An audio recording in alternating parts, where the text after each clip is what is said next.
வாழ்க்கையில உங்களுக்கு என்ன கஷ்டம் வந்தாலும் கலங்கி போகாதீங்க. பரலோக பிதாவை நோக்கி கூப்பிடுங்க, அவர் எல்லாம் சரி பண்ணுவார்.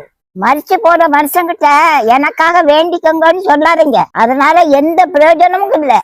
நமக்காக பரிந்து பேசுறதுக்கு ஏசப்பா ஒருத்தர் தான் இருக்காரு. பரலோகத்துல நமக்காக பரிந்து பேசுற தகுதி ஏசப்பா ஒருத்தருக்கு தான் இருக்கு. இது எவ்வளவு பெரிய பாக்கியம் தெரியுமாங்க? பழைய ஏற்பாட்டு பரிசுத்த ஆண்களுக்கு இந்த பாக்கியம் கிடைக்கலங்க. யோபு எனக்காக பரிந்து பேச ஒரு மத்தியஸ்தர் இல்லையேன்னு ஏங்குனாருங்க.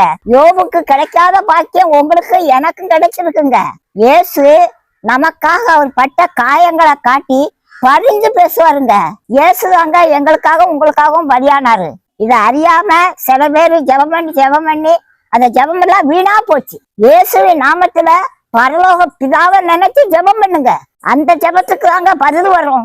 மாயை பின்பற்றாம ஏசப்பாவை பின்பற்றுங்க, நீங்க நல்லா இருப்பீங்க.